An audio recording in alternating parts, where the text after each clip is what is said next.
محبت ہو، خواہش ہو، غلبہ ہو، یہ سب بنیادی طور پر آزادی اور شے بننے کی ایک نہ ختم ہونے والی کشمکش ہے اور اسی لیے کسی نہ کسی سطح پر ناکام۔ جی، سارتر کے تجزیے کا بنیادی نقطہ یہی ہے۔ ہم ہمیشہ ان دو متضاد چیزوں کے بیچ پھنسے رہتے ہیں، دوسرے کی آزادی پر قابو پانا اور اپنی آزادی بچانا۔ یہ انسانی تعلقات کی آپ کہہ لیں ایک ناگزیر حقیقت ہے۔ ہمارے ساتھ اس گہری گفتگو میں شامل رہنے کا شکریہ۔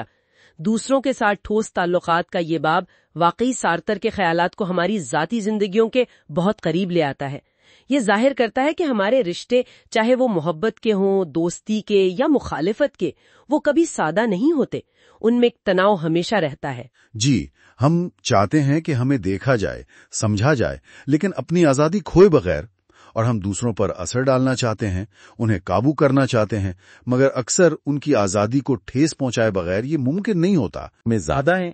بالکل، ہم چاہتے ہیں کہ ہمیں ہماری ذات کے طور پر ایک سبجیکٹ کے طور پر پیار کیا جائے، نہ کہ ایک شے یعنی آبجیکٹ کی طرح، لیکن ہم خود اکثر دوسروں کو جانے انجانے میں اشیاء میں بدل دیتے ہیں۔ شاید یہ نظریہ کچھ لوگوں کو مایوس کن لگے، لیکن شاید یہ انسان ہونے کی جو پیچیدگی ہے اس کا ایک زیادہ ایماندارانہ سامنا بھی ہے کہ ہمارا وجود دوسروں کے ساتھ اور ان کے ذریعے ہی ہے، بھلے اس میں تکلیف اور کشمکش ہو۔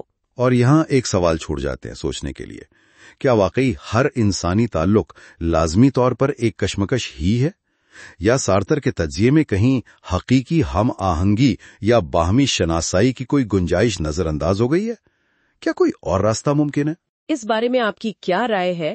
ہمیں کامنٹس میں ضرور بتائیے گا اور ہمارے ساتھ رہیے گا، کیونکہ ہم وجود اور عدم کے آخری حصوں کا یہ سفر جاری رکھیں گے جو واقعی جدید فلسفے کے سب سے چیلنجنگ مگر اہم کاموں میں سے ایک ہے۔ Learn with Hamza Yaqoob channel میں خوش آمدید۔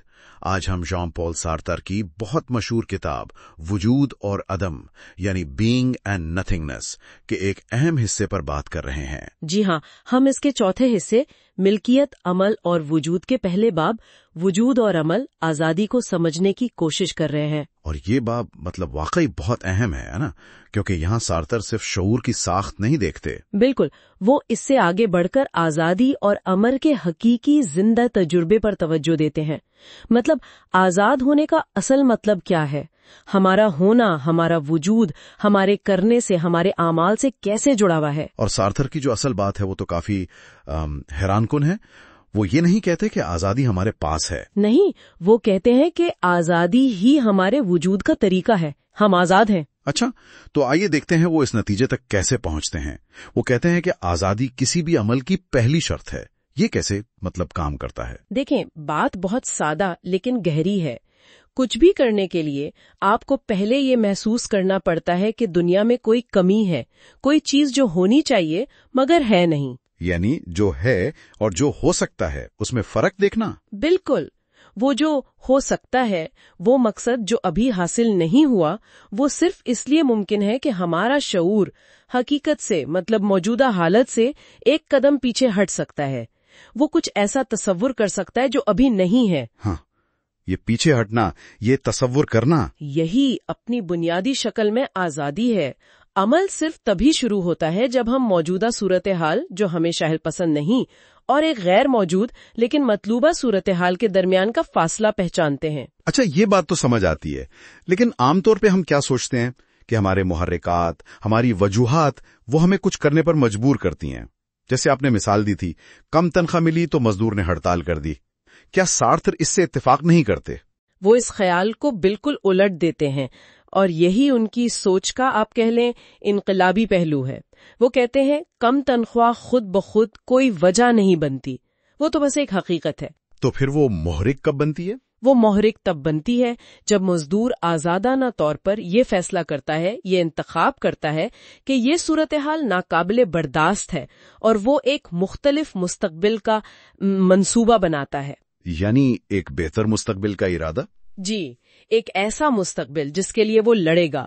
تو پہلے انتخاب آتا ہے، پہلے منصوبہ بندی آتی ہے، اور پھر وہ انتخاب، وہ منصوبہ اس صورتحال کو، اس کم تنخواہ کو معنی دیتا ہے، اسے ایک وجہ میں بدل دیتا ہے۔ واو، ہم پہلے فیصلہ کرتے ہیں اور پھر اس فیصلے کی روشنی میں وجہ کو وجہ مانتے ہیں۔